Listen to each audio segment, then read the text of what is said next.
Nová generace čínského stíhacího letounu s technologií Stealth J-35A je úchvatná. J-35A upoutal pozornost svými působivými manévry a bojovými schopnostmi. Peking utratil desítky miliard za honbu za korunou oblohy a možná postavil něco mnohem křehčího, než se na první pohled zdá.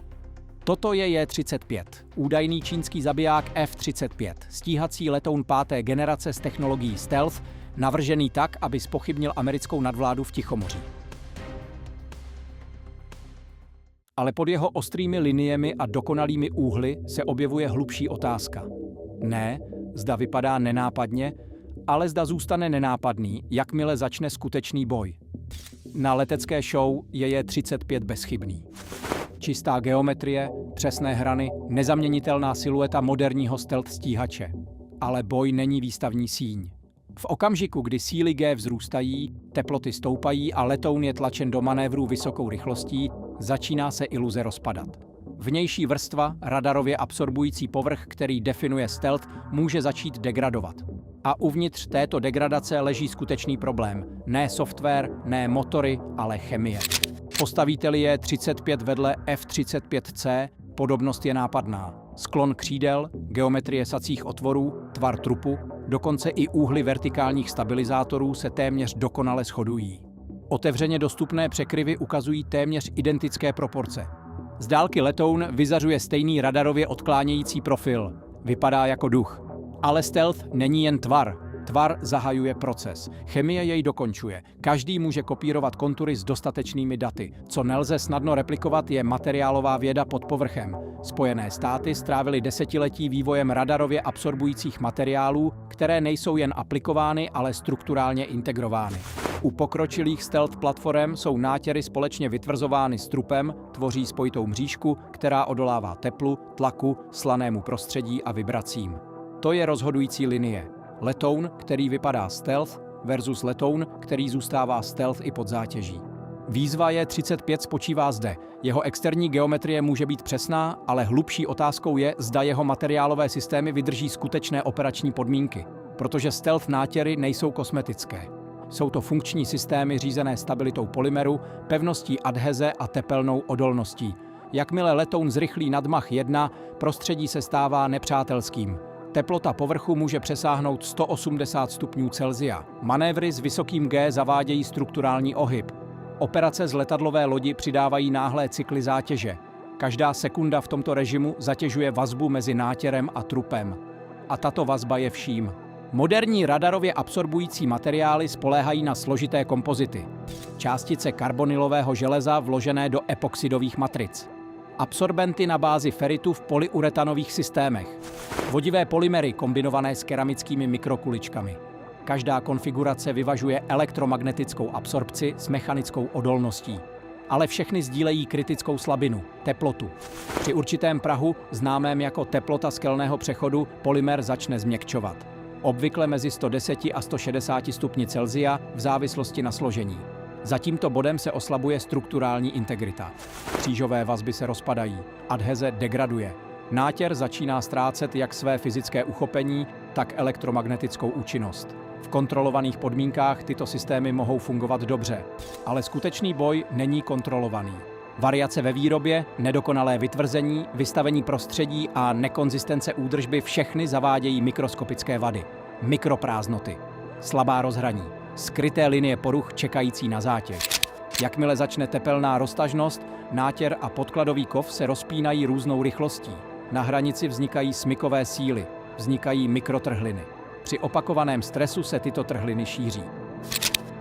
Pevnost adheze jasně vypráví příběh. Laboratorní hodnoty mohou začínat kolem 3 až 5 megapaskalů, ale po tepelných cyklech a dlouhodobé vysokorychlostní zátěži může tato pevnost dramaticky klesnout. Pod půl megapaskalu již nátěr není strukturálně spolehlivý. Je to vrstva čekající na oddělení. Nejslabším článkem je často silanová spojovací vrstva. Toto molekulární rozhraní váže plniva k polymerové matrici a ukotvuje celý systém k trupu. Teoreticky vytváří hustou síť vazeb. V praxi může uspěchaná výroba nebo nedokonalé zpracování zanechat neúplné vazby. Při zvětšení je výsledek viditelný. Mikroprázdnoty roztroušené podél rozhraní. Malá oddělení, která se pod zátěží zvětšují. Vzorec prasknutí se stává předvídatelným. Čisté odlupování na spojovací vrstvě. Části nátěru se oddělují od povrchu. Jakmile tento proces začne, stealth rychle degraduje, protože stealth není binární, je kumulativní. Každá vada má význam. Nenarušený povrch absorbuje a rozptyluje radarovou energii. Poškozený povrch ji odráží. Dokonce i malé plochy odhaleného kovu nebo částečně odděleného nátěru mohou dramaticky zvýšit radarový průřez. To je efekt lokální amplifikace. Malý problém se stává velkým signálem. Letoun se nezviditelňuje postupně. Přechází z nízké pozorovatelnosti k detekovatelnosti během okamžiků. Zde se stává relevantní analogie majáku. Funkční stealth povrch potlačuje odraz. Poškozený jej zesiluje. Místo rozptylu přicházejících radarových vln je začíná vracet přímo. Jasné, koherentní signály, které vyčnívají nad šum pozadí. Pro radarové systémy letoun přestává být stínem. Stává se majákem, rozsah detekce se zvětšuje, čas pro zasažení se zkracuje. To, co bylo jednou výhodou stealth, se stává slabinou. Pilotova rezerva pro reakci kolabuje. Letoun vstupuje do zaměřovacího prostoru nepřítele mnohem dříve, než bylo zamýšleno. To není teoretický problém. To je hlavní riziko každé stealth platformy, která nemůže udržet integritu nátěru pod operační zátěží. A vede to přímo k jednomu z nejvíce virálních tvrzení kolem J35. Takzvanému 7minutovému limitu stealth. Číslo nevzniklo z potvrzené inženýrské zprávy ani oficiálního prohlášení. Objevilo se veřejně na začátku roku 2026 prostřednictvím mediální zprávy odkazující na údajný interní únik. Tvrzení bylo přesné a dramatické. J35 může udržet nízkou pozorovatelnost pouze 7 minut za bojových podmínek. Odtud se rychle rozšířilo. Obranná fóra, sociální sítě, videoplatformy. Opakování mu dalo váhu, číslo se zakotvilo v narrativu, ale opakování není ověření. Přesto tvrzení vyvolává platnou otázku. Ne zda je číslo samo o sobě přesné, ale zda je základní mechanismus pravděpodobný. Může stealth nátěr rychle degradovat při dlouhodobé zátěži? K odpovědi se pozornost vrací k fyzice a chemii. Typický bojový profil zahrnuje dlouhodobý let vysokou rychlostí, často přes Mach 1,2 s možnými výbuchy směrem k Mach 1,5, teploty povrchu rychle rostou. Aerodynamické zahřívání se koncentruje na náběžných hranách. Manévrování zavádí další stres prostřednictvím G zatížení. V takových podmínkách nejsou tepelné limity teoretické. Jsou neustále přibližovány. Pokud nátěr funguje blízko své teploty skelného přechodu, i drobné odchylky mohou vést k nestabilitě. Přidejte výrobní nekonzistence, vystavení prostředí a variabilitu údržby a rezerva se ještě zmenšuje. Čas se stává faktorem, ne jako pevný odpočet, ale jako funkce kumulativní zátěže. Každá sekunda při vysoké teplotě a zátěži přispívá k degradaci. Mikrotrhliny rostou, adheze slábne, integrita povrchu klesá. Proces nemusí trvat přesně 7 minut, ale koncept časově omezeného výkonu není nerealistický. Materiály nefajlují okamžitě, degradují postupně, dokud není překročena hranice. A jakmile je tato hranice překročena, účinky jsou rychlé. Radarový průřez se zvětšuje. Infračervené stopy rostou, protože odhalované struktury jsou odhaleny. Senzorové systémy detekují anomálie dříve. Letoun se stává snáze sledovatelným, zaměřitelným a zasažitelným. Zde se rozhoduje rozdíl mezi imitací a zvládnutím. Replikace vnější geometrie je dosažitelná s dostatečnými daty. Replikace materiálových systémů vyžaduje hlubokou odbornou znalost polymerní chemie, přesnost výroby a dlouhodobé testování. Vyžaduje kontrolu nad každou fází výroby, od surovin po procesy vytvrzování. Vyžaduje také vyspělý systém údržby. Stealth nátěry nejsou statické. Vyžadují kontrolu, opravy a výměnu podle přísných standardů. Bez této infrastruktury i dobře navržený systém degraduje v čase. Spojené státy se s tím vypořádaly desetiletími iterací. Rané stealth platformy čelily významným výzvám údržby. Postupem času se materiály zlepšily, procesy stabilizovaly, odolnost vzrostla. Výsledkem není dokonalá neviditelnost, ale udržitelná nízká pozorovatelnost během celé operační životnosti. To je měřítko. Pro jakéhokoliv nového účastníka v 5. generaci letectví dosažení této úrovně není otázkou kopírování designu.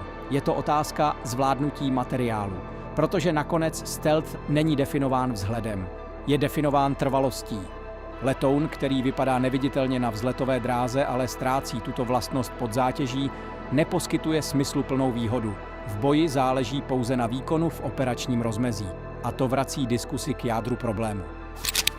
Ne, zda je 35 připomíná F-35. To připomíná. Ne, zda zahrnuje pokročilé koncepty. Pravděpodobně ano. Otázka zní, zda jeho materiálové systémy mohou tyto koncepty udržet za reálných podmínek. Protože pokud ne, důsledky jsou okamžité. Ztráta stealth, zvýšená detekovatelnost, snížená přežitelnost.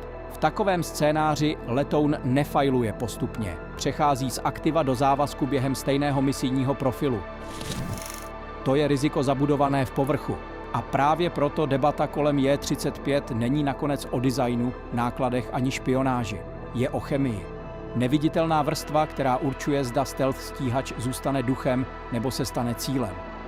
V moderní válce je tento rozdíl vším, protože radar se nestará o záměry. Nestará se o titulky, tvrzení ani vzhled. Reaguje pouze na fyziku, na energii odraženou nebo absorbovanou, na signály vrácené nebo potlačené. A v této rovnici není místo pro iluzi. Materiál buď vydrží, nebo ne. Buď letoun zůstane neviditelný, nebo je odhalen. Žádná střední cesta neexistuje. To je realita stealth. Ne magie, ne tajemství, ale neustálý boj mezi inženýrstvím a prostředím. Mezi designem a zátěží, mezi chemií a časem. A v tomto boji je výsledek rozhodnut nikoli tiskovými zprávami, ale molekulami.